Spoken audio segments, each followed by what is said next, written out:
Now, a lot of marketers think, oh no, my offer email went into the promotions tab. This is really bad. Actually, it's really good. The promotions tab, believe it or not, 50% of people that have the promotions tab enabled, 50% check their promotions tab daily. Wow. Now, what's wild about that is you don't just fall in there. You're not like, oh, what am I doing right now? Let me just click on the promotions tab. No, you're going there deliberately. Okay. It's like going to the mall. And when you go to that promotions tab deliberately daily, you are looking for the offers. Today, I'm very excited to be joined by Jay Swedelson. If you don't know who Jay is, you've got to know Jay. He's the CEO of Outcome Media, a demand generation agency that helps marketers drive growth across B2B and B2C industries. He's also the founder of SubjectLine.com, host of the Do This, Not This podcast, and founder of Guru Media Hub and the Guru Conference. Welcome to the show, Jay. How are you doing today?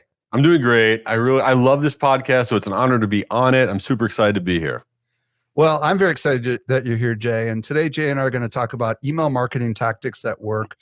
But before we go there, I'd love to hear a little bit of your backstory, because obviously you've done a lot, as I've alluded to in your introduction. So start wherever you want to start. Tell us how you got into this world of marketing and email marketing. Yeah, it's a fun story, I guess. So I literally have been doing marketing my entire life. And the reason I say that is my mom was a school teacher. My dad worked at this magazine company. I grew up in Long Island, New York. And around the time when I was 4 years old, they both didn't like their jobs. And they took all the money they had in the world and they bought a personal computer. This is back in the late, 1979-ish. And they decided that their idea was to compile addresses in the yellow pages and to try to sell these lists that they were building for direct mail campaigns in my garage. I literally didn't have a garage. That's what they did. Thankfully, it did pretty well. I was able to eat, 3 square meals a day. And, as I went through school and everything, I was always just surrounded by this marketing world. And coming out of school, they were still doing their direct mail business. It was doing okay. And they wanted to get out of it. They were kind of done. And I said, I love marketing. And the thing that fascinated me about marketing was that you could spend $1 and maybe earn $2. I was like, wow, this is cool. And luckily for me, right around the time I was finishing college, around 97, 98, email was really starting to take off. And I was like, this direct mail thing, I don't know about that, but this email thing is super cool because you can kind of do everything you do in direct mail, but you don't have to spend money on postage and paper and all this stuff. So my folks retired and I said, I'm going to turn this thing into a marketing agency rather than a small direct mail business. And fast forward, that worked. So today, I got this marketing agency called Outcome Media. We're about 100 or so people in South Florida. And we don't just do email. We do direct mail still. We do podcast advertising, all this stuff. But about 15 years ago, email really started becoming such a big part of my business. And so many of our clients would come to us and say, well, what's the right subject line to use, right? And it was business and consumer clients. And they would ask us every day. And we would give some, off-the-cuff answer, do this, do that. And, one day we're sitting around with our team and I was like, there's got to be a better way. Maybe if we make a tool. So I'm sitting on my couch one night about 15 years ago and I go on GoDaddy or whatever it was, Network Solutions. And I'm like, well, it's a subject line. And what about SubjectLine.com? And back then URLs were available. So I registered SubjectLine.com. The next day I come in, we program this tool and we put it up and we kept it free. It's still free today. And the whole idea is you can go there and you put in your subject line you're going to use. And using all the data that we have from all the campaigns we run, because we do about 6 billion email messages a year, we spit out how good or bad your subject line is, and it will rewrite it. And so even today, you can go to SubjectLine.com for free, 100% for free. We put it out there for everybody to use. And a lot of people use it to improve their subject line. And we've checked about 15 million subject lines now. So I somehow became known as like the subject line guy, which is just funny to me. And so that's what I do. I still do my agency full throttle, and we got SubjectLine.com and all this other stuff. And I love it. I love measurable media. That is my passion, is knowing what the outcome is. Thus the name of my business, Outcome Media, because I just like knowing you spend money and did you make money or not? And then you could do more of it. So that's kind of my origin story. Okay. And somewhere along the line, you started a podcast called Do This, Not That. And you've also got this Guru Media thing. So talk to us about that. Yeah. So, building off of having a free tool for the planet, right? The SubjectLine.com, I always have felt that I wanted to get more knowledge sharing out there. I think that we could all learn from each other. And then coming out of COVID, I really felt that virtual events got stained in a bad way. That everyone was like, oh, virtual events stink. You can't really network. You can't really do anything. They're super boring. And everybody was punting on virtual events. And I felt otherwise. I was like, this world that we're in, it's such a great way for us to connect. So many people are still working remotely. So I said, you know what? I want to go deeper in putting out information for the industry. So we created something called Guru Conference. And today it's the world's largest 100% free virtual email marketing conference. And so this past year, November, we just had it. It was 2 days. We had 20,000 marketers there, literally free. There's nothing you could spend money on if you tried, not on demand, not nothing. And we had all the biggest brands speaking. We had Martha Stewart speaking. And the whole point of it was to show people what's the latest in email marketing, which is what the conference was about. But we also tried to make the event very different. It was fun. We had TikTok dancers and chicken wing challenges. We had the cast of Love is Blind there, and everybody was networking, and it was genuinely fun. And so now we are putting on, more events about other things, about podcasting and direct mail and all this stuff. And so this Guru Media Hub business is really a passion of mine. And then coming out of that, I was like, wow, I talk a lot. I can't shut up. I said, maybe I should have a podcast. Why not? And so I started a podcast called Do This, Not That, where every week we actually put out 3 episodes, which is wild. Each of them are 10 minutes or less about the latest tips and tactics and stuff that you could be testing and trying in the world of marketing and email marketing and everything. So I just love putting out all the information I know, and it comes back to me. It's like a boomerang. I really believe the best way to network and to grow your business is to share knowledge with no agenda. Because when you do that, invariably people are like, hey, what do you do for a living? Can we work together? So that's my go-to-market strategy. Attribution is not very good in terms of figuring it out, but I love it, and that's how I function. Okay, so how long has the podcast been around? The podcast has been around just less than a year, and I'm proud to say, I know that you know all about charting and all that stuff. We've gotten up to number 6 a few times on the marketing chart, and we've stayed in the top 50 for most of that time. And I'm learning. I will tell you, podcasting is a beast, right? It's a hamster wheel, and you really have to know what you're getting yourself into. So I love it. I'm meeting amazing people. I'm sharing everything that I know, but it is wild. Well, I can tell you after more than 600 weeks in a row of doing podcasting, it is definitely, there's not a lot of people that really last that long. And once you figure it out, it's an incredible opportunity, and I absolutely love it. And I love everyone who's listening, and I love getting guests like you on the show. And thank you for your story. Taking it back to email marketing. Mm-hmm. This show's called the Social Media Marketing Podcast. And I cover lots of things that are not just under social marketing's umbrella, but there are plenty of marketers that are listening right now that may not be focused on email marketing, or may have it as a primary objective, a secondary or tertiary objective, and not a primary objective. What do you want to say to those marketers as to what they might be missing out on when it comes to email marketing? Why should they pay attention to what we're going to talk about today? Yeah, first off, somebody will say, okay, well, email marketing doesn't work for me. Okay, I've tried email marketing. It doesn't produce the results. And I would say email marketing is not legacy. It's not old. It's not dead, which is what people say, right? It is something that if you pay attention to the littlest pieces of email marketing, your outcomes can be radically different, right? And it, ironically, even though it's the oldest channel, it is always changing, right? There's always new things to try. And the reason I love all the different measurable media. I love social media, all right? But here's the thing. If you go on social media and you share the content that you were trying to put out there, or your offer, you'll be lucky if 15% of your network or the people that are following you see it. You're lucky, right? And if you're into search, have a good time trying to figure out the latest way to get your SEO working, because you'll lose your mind. It's not easy, right? If you want to spend your money on display ads and radio and TV, great. But here's the story. With email, it is the only channel on earth, literally, that you decide when you want to communicate something, and you can communicate it to everybody that is in your database, and at almost no cost when you hit that send button, right? So find me another channel that's that cost effective, that you're in control of your communication with your audience, and I'm all in. But that's why I love email. That's why I'm passionate about it. I truly believe it is the most valuable asset in your business. And focusing on list growth and hygiene is critical. And I think about you and I are gray hairs. We've been around for a little while. And direct mail, what are you looking at? What's the cost per unit minimum? Like $1 to $2 per unit just per household that you're sending to, right? 100%. And see, I love direct mail, but the reason the direct mail is hard is that when you want to test something in direct mail, it's like, oh, I have a new idea. I want to test, a new envelope or something on the postcard or whatever. You have to pony up serious money.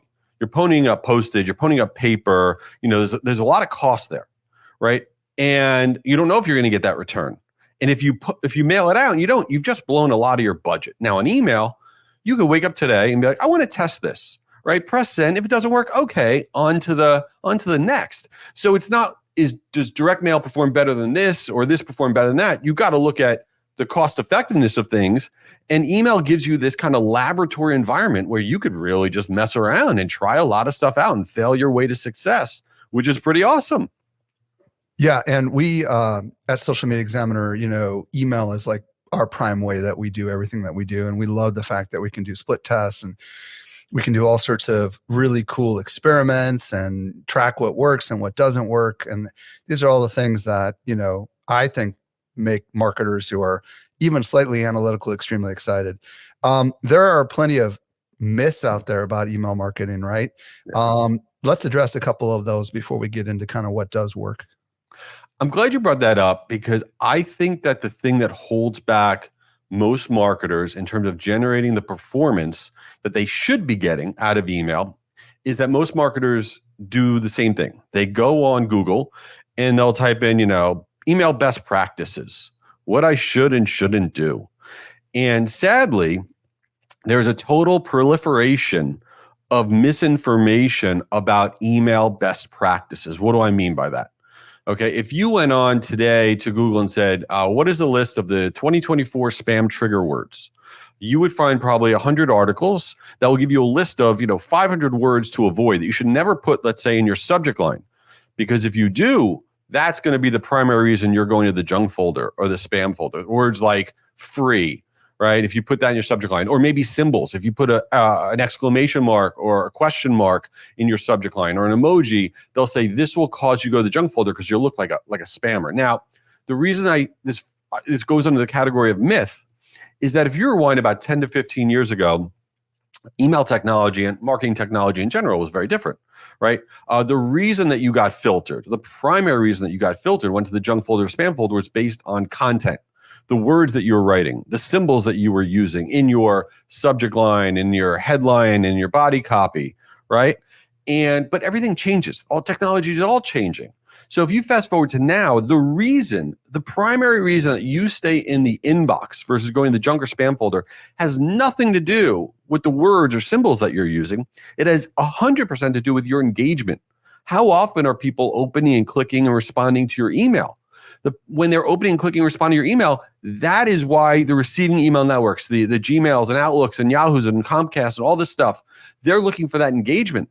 They no longer are looking at your content as the primary reason to decide where your email should go. So I say that, I want to bust this myth that you have to try to avoid all this stuff because the very things that you're avoiding, a question mark, an emoji, the word free, 100 other words, right? Are the things, ironically, that generate the highest engagement.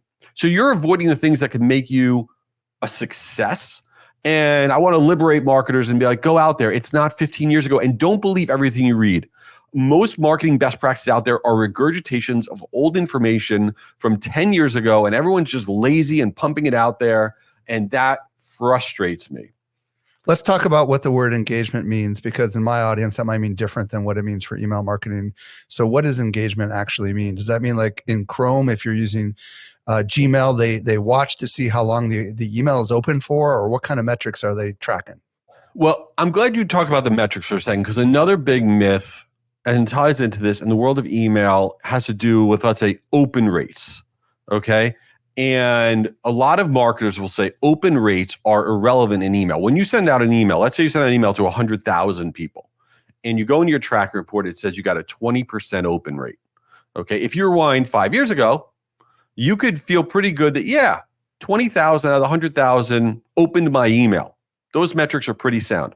You fast forward to today, a lot of things have changed in the world of email. Apple's iOS, right, has inflated our open rates. How many people that are showing up as opening our emails? Okay. And there's bots that are inflating our opens. So now a lot of marketers will go out there and say, well, emails, you can't rely on, nobody should look at open rates anymore. That's not engagement. That's garbage.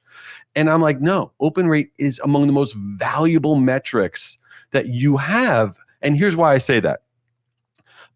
It is, you have to, any type of metric that you're looking at in your marketing, you have to decide, is it directional or is it absolute? And in the case of email open rates, it is no longer an absolute metric. You send out an email, it says you got a 22% open rate. It does not mean 22% of the people opened up your email.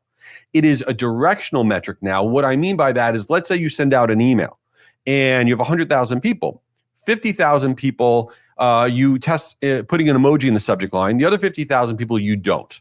Okay. Now the one where you don't have an emoji, you have a 25% open rate in your tracking. But the one that you do have an emoji, you have a 35% open rate tracking. What does that mean? It doesn't mean 35% of the people opened up the email, but it does mean the other. Yes. One is better than the other. And it's almost like a survey on the marketing tactic that you are trying. So when we talk about metrics and what's important and not important, and marketers are like, oh, they'll punt and say, well, no more open rates because they're not absolute. Well, that's ridiculous. Then why do survey companies exist, right? It's a directional metric. So is that engagement? That's not one I would hang my hat on, that's real engagement, okay? The click-through is essential, right? It's essential. And then ultimately, what is your ROI? Are they downloading? Are they buying? Are they subscribing? What are they doing? And backing into all the numbers. But, there's a lot of different metrics, but to ignore some of the upfront metrics as to, okay, did they open the email? I think you're making a huge mistake. Okay. You talk to me about the promo tab. Why is landing in there not the end of the world? So in Gmail, email program, Gmail. Yes. So in Gmail, there are tabs, right? You have a promotions tab, a social tab, and your primary tab. There are 3 tabs. And Gmail, when the emails are coming in, it'll decide what type of email it is. Is it an offer, from a brand? Is it, a regular one from your cousin? What is it? Now, a lot of marketers think, oh no, my offer email went into the promotions tab. This is really bad. Actually, it's really good. And here's why it's really good. So first off, not that many people are using the promotions tab. So let's manage our expectations there. Okay. Only about 15 to 20% of users actually even have the ability to enable the tabs depending on what it is that you're using, desktop, phone, version, whatever. And of those, okay, only 50% of those people are actually enabling them. So that's a lot of numbers. Here's the bottom line. Very limited number of people are using the promotions tab. A lot of marketers do. That's why they get all confused. But here's the game. The promotions tab is actually part of your inbox. It's not the junk folder. It is literally part of your inbox. So when you go to the promotions tab, you've gone in the inbox. Now, here's the win that marketers don't realize. This is a big win. When you go to the mall, you are in shopping mode. Okay, you're like, what am I going to buy? Am I going to go to this store? Am I going to that store? You got your wallet ready. You're like, I'm buying something. I didn't come here not to buy something. Okay, now the promotions tab, believe it or not, 50% of people that have the promotions tab enabled, 50% check their promotions tab daily. Wow. Now, what's wild about that is you don't just fall in there. You're not like, oh, what am I doing right now? Let me just click on the promotions tab. No, you're going there deliberately. Okay. It's like going to the mall. And when you go to that promotions tab deliberately daily, you are looking for the offers. You're like, I want to see the best offers that I signed up for that I'm getting. We actually see increased performance when people go into the promotions tab. So add on to the top. It's really hard to get out of the promotions tab. It's a big pain in the butt. It's not worth the effort. And it's a happy place. Be happy that you're in there. So it's like another myth in my book. Outstanding. Thank you. Marketers all around the world are rejoicing at the way that you're just knocking these myths down. Okay, let's talk about subject lines. What works with subject lines? This is your domain expertise. Let's talk about, at least as we're recording this in 2024, like what's working right now with subject lines. Well, I am passionate about subject lines because they are the deciding factor if somebody's going to open your email or not. So marketers always have it backwards, right? They'll work on their campaigns, business or consumer marketer. Oh my, the greatest creative, the greatest copy ever. The legal has finally approved it. Everything's working. You're like, what's the subject line? And they spend 3 seconds on it, which is totally backwards. Because if somebody doesn't open up your email, who actually cares? Who really cares what's in your email? Like, what's the difference, right? So we got to focus on that subject line. Now, here's the thing that we often don't understand, which is nobody actually reads your whole subject line. When you're at home tonight and you're looking in your email, I want you to think to yourself, oh my goodness, is he right? I'm actually not reading the full subject line. You're only reading the first few characters. You're reading the first half of your subject line. So I know this all sounds ridiculous, but it's a reality. The first few characters in your subject line can radically change the performance of your campaign. So let me give you some examples of what I mean. All right. If you start your subject line with a number, an actual number, like the number 7, the number 3, the number 9, right? The 7 pitfalls to avoid for small business owners, the 3 hottest fashion trends, our 5 most popular styles. You start your subject line with an actual number, we see open rates lift by about 20%. Now, why? Wow. It's not like somebody's going through their inbox and they say, oh, that number is amazing. I've never seen the number 7 before. This is the greatest number I've ever seen. Nobody does that. But when they're doing their social scroll, they're going, really fast. There's that millisecond that the number stands out just a little bit. And they're like, oh, what is this? And then what a number does, it's authoritative. And it makes people feel like, oh, this is going to be something I can digest. And also it's like, wow, I can consume this fast. I know it's going to be the 3 this, the 5 that, the 9 this. So number to start is a home run. Another thing to start your subject line with, yes, emojis. Emojis can be viewed properly by about 95% of all receiving email networks now. I know it sounds ridiculous, but the reality of it is an emoji gets things to stand out. You don't need to use a happy face emoji. You could use a calendar emoji. You could use a check mark emoji. There's a zillion different emojis. The end of the story is that it helps your email stand out. And we see about a 25% lift when you test an emoji. And it's not just for consumer marketers, business marketers too. If emojis were called business icons and they didn't have a stupid name like emoji, you would all use it. It just has bad branding. It needs a new PR person. So emojis is a no-brainer. Some other little things in the subject line that are working right now is capitalizing that first word. No, it won't cause you to go to the junk folder or the spam folder. You take whatever the most important word is and you start your subject line and capitalize it. Maybe it's the word new. Why would you not capitalize it? I mean, this is a stupid question, but I do see some people lowercasing that first word. That feels like a mistake. You know what I mean? It's a huge missed opportunity. And it is, again, one of those myths. You're like, oh, I've always read that if you capitalize in the subject line, you'll go into the junk folder or spam folder, or this is the dreaded thing in all of marketing. Okay, I'm going to tell you what I think every marketer needs to never do, which is, they'll say, oh, capitalizing makes it feels like somebody's yelling at me. And the marketer will say this, I don't like it when I get those. I don't like it when I see that. When we put on our own feelings as opposed to actually testing stuff, and we say, I wouldn't respond to that, immediately when you say that sentence, you must test that thing. Because you are not your database. You're not. You must test things and you will be surprised over and over and again. And capitalizing that first word is a no-brainer. Okay, what about capitalizing every word? I feel like that's probably too much, right? Like people make headline case kind of stuff. Yeah, capitalizing, the going rule is you don't want to capitalize more than 50% of your subject line. I mean, I don't know that's a hard rule that you have to follow, but capitalizing your entire subject line, we've actually seen that hurt performance. The best thing that we've seen is capitalizing the first word or the first 2 words. Another thing that's working really well right now, I don't think enough marketers are testing it, is using brackets. So you could start your subject line with brackets and you put the most important thing in the brackets, giant sale, or just in, and you put it in brackets to start your subject line. And again, when you're hitting send and you're pressing that button, what you want to ask yourself every single time is, what am I doing right now to get my email to stand out and not everybody else's? Am I doing something in that subject line that's going to allow me to stand out a little bit? And it could be brackets, it could be capitalizing a word, it could be emoji, it could be a number. You got to do something to be a little different, and that's how you win. Okay, I want to get clarification because I know somebody's probably thinking this. When you say capitalize, you don't mean all caps the first word. You just mean the first character in the first word. No. I actually mean all caps in that whole word. So let's say the word's new. You're Okay. capitalizing the entire word new.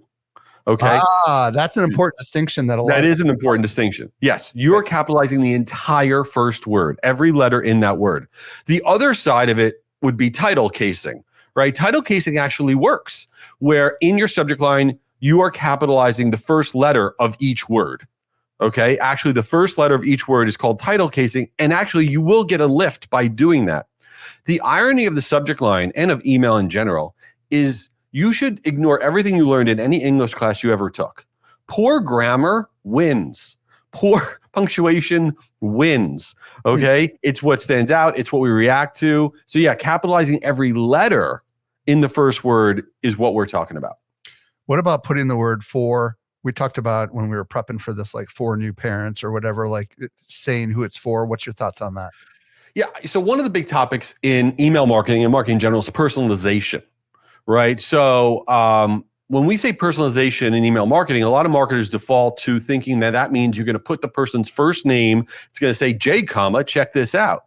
That's personalization from 10 years ago. That is garbage. Okay. It actually doesn't do anything anymore. First name personalization in the subject line. It very rarely gives you a big lift.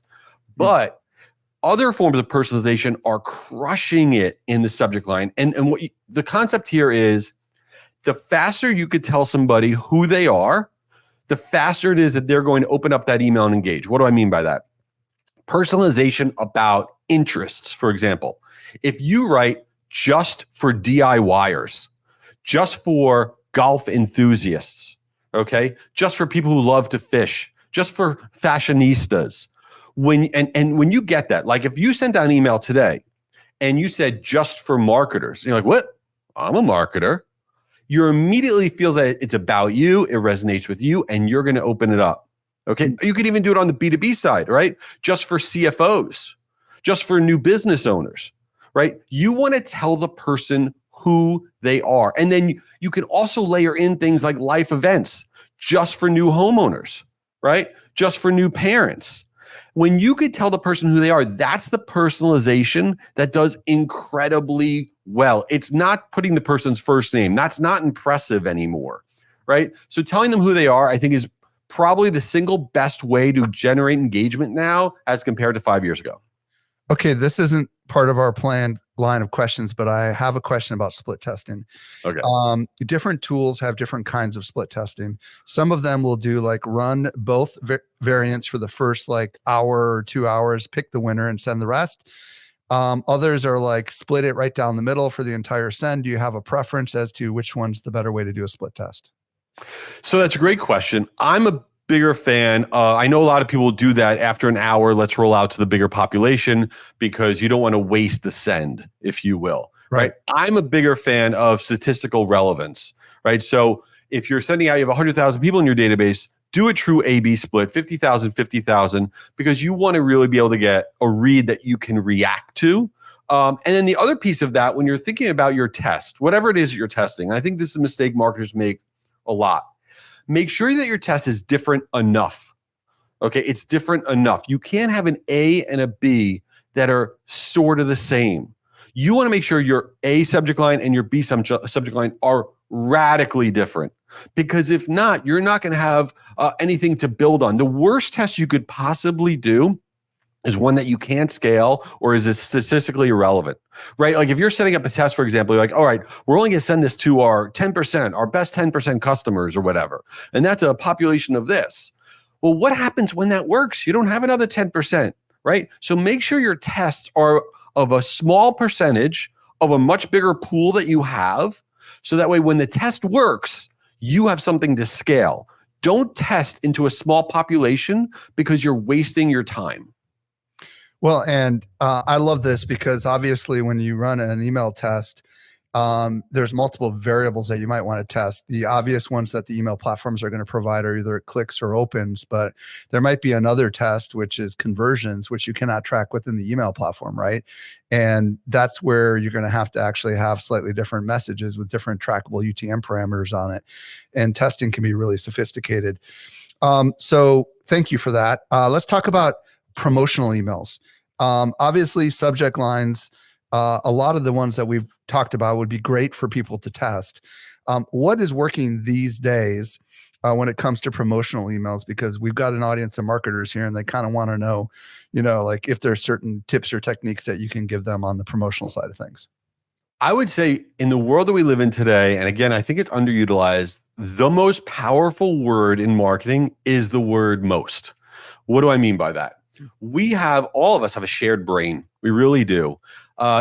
When this past weekend, okay, I have teenage kids and my wife, we wanted to order pizza from a new pizza place. And of course, we're all texting each other, even though we're in the same house. And we're like, where should we order from? So we all start texting each other different pizza places on Uber Eats. Okay, so I send one to my family and everybody writes back to me that I'm a big dummy because the one that I sent had a 3.9 review, right? 3.9 stars. Like, we can't order from that. That's disgusting. What's wrong with you, right? And that's because we live in this world where we just want to know what everybody else thinks about everything, right? So the way that comes into our marketing is the word most, all right? If you go out there within your subject line or on your website or whatever, and you promote things as literally most popular style, most 5-star reviews, most downloaded tip sheet, and you literally are telling everybody, this is the most, this is it. Okay. It's the social proofing of your marketing and starting that subject line with the word most and then promoting it, telling everyone, this is it. You don't want to miss out. It's even beyond just an offer, right? I'm doing buy one, get one free. I'm doing free shipping, whatever. No, you don't even need to go that far. Just tell people, and everybody has a most and a least. That's the irony, right? You do. I don't care if you only have 3 things that you sold on your site. You have most and you have least. You literally can take the most downloaded, the most popular, the most reviewed, the most favorited, the most whatever. You promote it that way, and I promise you're going to see a lift because that is how we function on this planet. Outstanding. We also talked about almost gone. You want to talk to me about that a little bit? Yeah, it's along the same lines of most, but really what we're talking about is urgency and FOMO. If somebody stopped me on the street and they said, okay, you're into email marketing. What are the 2 things that I should always be thinking about in my email marketing? And I would say urgency and FOMO, fear of missing out. That's it. Those are the 2 things. If you send something out and one version of your message has urgency built in and the other one doesn't, forget it. It's night and day in terms of performance. Now, some marketers will tell me, well, I have a promotion that doesn't end. Okay. It's a promotion that doesn't end in 2 days. I can't say only 48 hours left. But right? You can still sell it ends, right? Right. And how do you promote urgency when there is no urgency, but you still want to have some urgency? You need to do things like don't miss out or hurry, right? Things like that where you're telling the person, hey, listen, you got to check this out because we are trained. We're like trained dogs. When we say don't miss out, we're like, oh my God, I'm going to miss out. And we react, right? And the same thing with almost gone. I didn't even want the thing that they're promoted, but when they start the subject line with capitalize the entire phrase almost gone, I'm like, oh my goodness, I need this thing. Whatever it is, I need to get it right now. Telling people it's almost gone is a home run. Or putting in your subject line, only 322 of these left in stock. Oh my goodness, I got to get it. It's that feeling of I'm going to miss out. And that's how we drive performance. There are lots of marketers that have decent sized databases and they send the same message over and over to the entire database. What do you want to say to them? Well, look, it's not going to help you if you're just being wallpaper. Okay. It's just not, right? You need to create this excitement with the people that you're marketing to. So I think marketers make a mistake of having a template, right? I have templates for my emails. We all do, right? You have a template and you're like, my template's great. It checks off every box, every best practice. I got the logo in the right place. I got my image. I got whatever. The problem with always sending out your marketing in the template that you use is that if I said to you a particular brand that you get emails from right now, in your mind, you could actually see what that template looks like. You could see what the email looks like without even opening it. And what happens to the recipients in your database, because they're just seeing it over and over again, they don't open up your emails anymore because there's nothing in there. And this is all subconscious, right? There's nothing in there that they think is going to be different. So the most important thing that marketers can really do as it comes to formats, and we try to say every third email, at least every third email, have a radical departure of your standard template, your standard format. It could be a letter format. Even if you're just a pure play direct-to-consumer marketer, it could be a letter format from your CEO saying, hey, a new special discount for you or whatever. Because what happens is when that every third email is a radical departure in terms of format, you're creating this little bit of excitement that, hey, maybe I should check it out. Maybe it won't be the same thing. And the interesting part, you don't just get better engagement on the radical departure format, you get better engagement on all the emails you're sending, because now you're creating this curiosity of maybe it's not the same thing over and over and over again, which is literally you can print it out and make wallpaper and design your house. Yeah, and it is funny because with images in particular, I think marketers are the best pattern recognition people on the planet. And I'm marketing to marketers, right? So I have to be very cognizant that they have this ridiculous memory for patterns. So when I'm promoting, for example, social media marketing world, I'm making sure I'm not using the same image that I used in another email, because I just know they're going to be like, oh, saw that image, I'm out of there, right? We got to mix it up. We got to try a lot of different images. Fortunately, I've got hundreds to choose from, because of all the photographs we take at our event. But I'm with you. But it is harder to, like, when you have a format that works, to change the format, yes. Because in your mind, you're changing the subject, the substance of the message, but mixing up the format, that scares people because they're like, I don't want to mess with a proven thing. And that's where I think experimenting is helpful, right? Maybe you do a split test on format A versus format B, right? And you see which one converts better. Yeah. And, I think the other thing about testing, and it even goes back to the myths, right, is that marketers will test something and they'll get unsubscribes, right? They'll get unsubscribes. And they'll think, oh, I got unsubscribed because I tested this new format. This is really bad. Let's go back to our old format. Okay. And here's the crazy part, talking about myth busting from before. Unsubscribes are good, not bad. Now, I know that sounds ridiculous. What is an unsubscribe? You send out an email, somebody opens up, oh, I don't want it, take me off your list. Why do I think that they are good? They are good because here's what really is happening. There's two reasons people unsubscribe.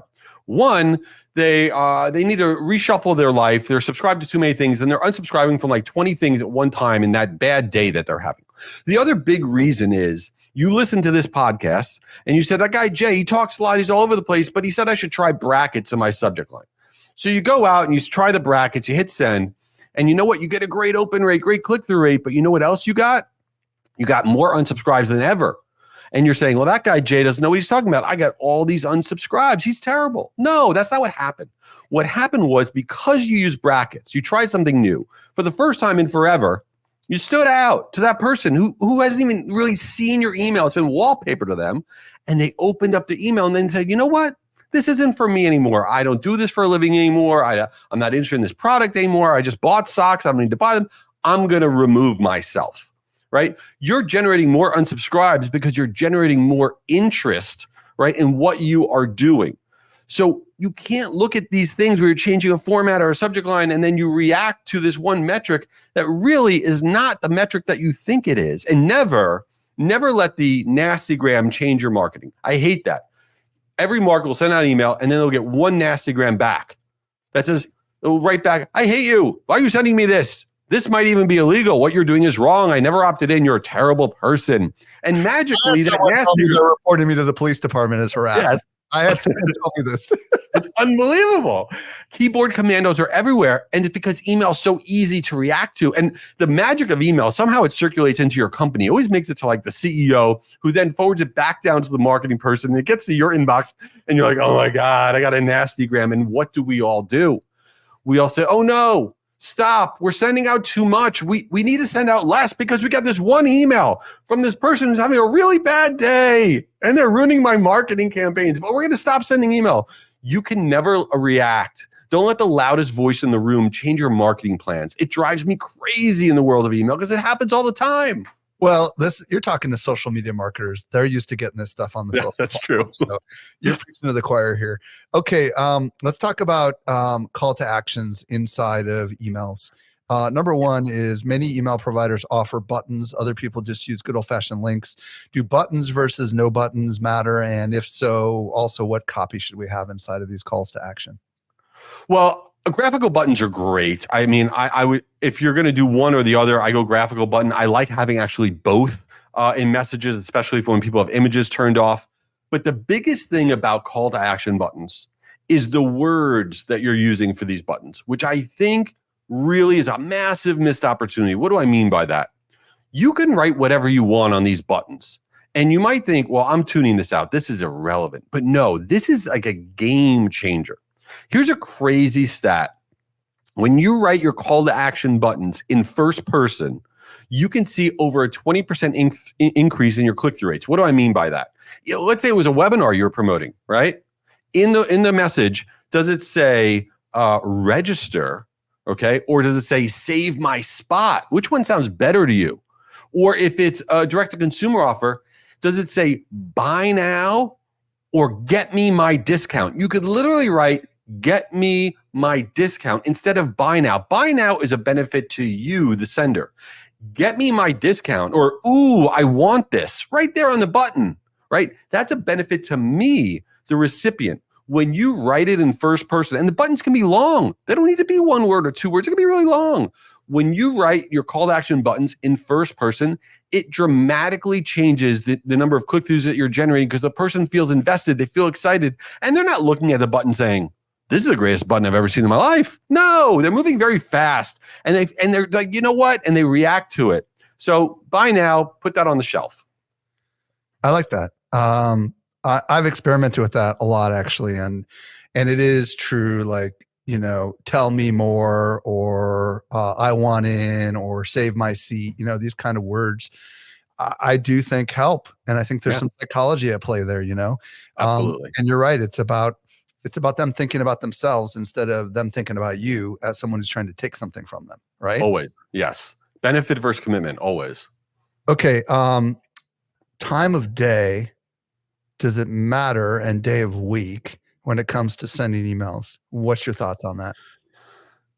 You'll read a lot of information out there about all of this stuff. And I think the first thing that marketers need to do is not rely on whatever best practices you might Google out there. But the first thing that you want to do is you want to benchmark yourself. I don't care what an industry average is. People say, what's the best day to send it out? An industry average says do this, that. Benchmark yourself. Okay, what are your open rates and your click-through rates and all of this when you're doing your sends?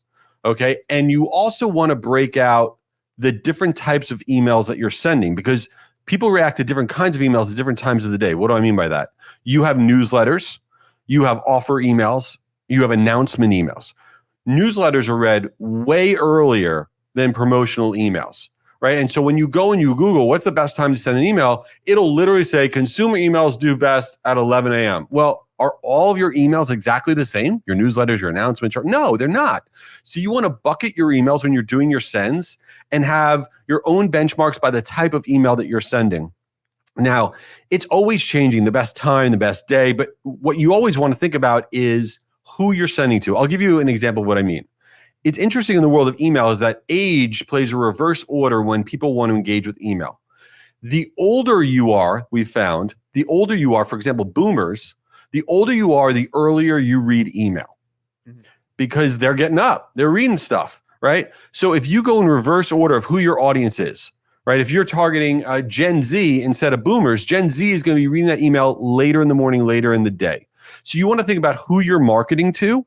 And also could be on the B2B side, if you're marketing to construction people super early in the morning, right? Healthcare people a little later in the day. So who you are matters. But here's the most important thing I would tell you is that you want to be trying all sorts of different days and understand your metrics. What do I mean?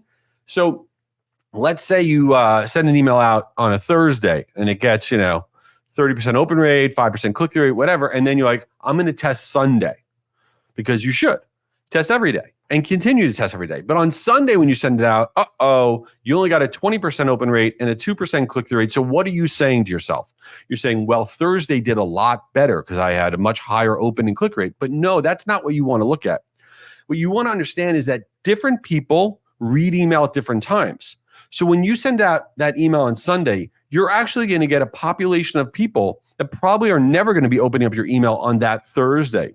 It is okay to get lower performance on off days or off times, because what you're doing in aggregate, you're going to be reaching more of your database. You're going to be getting more engagement because different people are going to be engaging with your emails. So you can't look at numbers just as just comparable when they're on different days and different times, because you're actually you're getting different people to react to your messages, which is a win. What about when you have a global audience? Do you recommend scheduling it to go out at like 11 a.m. in their time zone, or do you recommend just deciding to focus on your core audience, which might be Americans, for example? Well, that's an interesting question. I do think local time zone is really, really important if you could set it up. The other thing I think marketers may not even know that they have available, a lot of marketers use different types of sophisticated sending platforms. Most platforms now have something called send time optimization as an available option. Right? Send time optimization is when your platform is learning the habits of every single person individually in your database and when they like to open and read their emails. And marketers, I don't think, take advantage of this enough. And what you really want to do is go back to your platform and say, hey, do I have send time optimization available for my database? Because if you do, especially for a global audience, it can radically change your performance. And most marketers have it available, but they don't take advantage of it. But short answer, I like local time zone for everything. Meaning you try to tell it to send at whatever the person's local time zone is at this particular time. Exactly right. That? Yeah. Hey, wow. This has been pretty like drinking from a fire hose. There's been a lot of content here. I know that there's going to be people that want to check out your podcast and also want to check out you on the socials. So mention the name of your podcast again. And then if they want to connect with you on the socials, what's your preferred channel? And then if they want to check out your business, where do you want to send them? I appreciate that. Yeah. So I have my podcast, which I really try hard to pump out stuff on. It is called Do This, Not That, with Jay Schwedelson, my crazy long name. So Do This, Not That. My preferred channel is LinkedIn. I'm all over LinkedIn. I'm always sharing stuff. Please connect with me. I love LinkedIn. If you go to my full name, jayschwedelson.com, you'll find my whole world. You'll find all my different websites, my conferences, everything I'm doing. So jayschwedelson.com. You'll also find my podcast there. This has been fantastic. I love being here. Such a valuable resource. Thanks for doing what you're doing. Jay, thank you so much for coming on the show.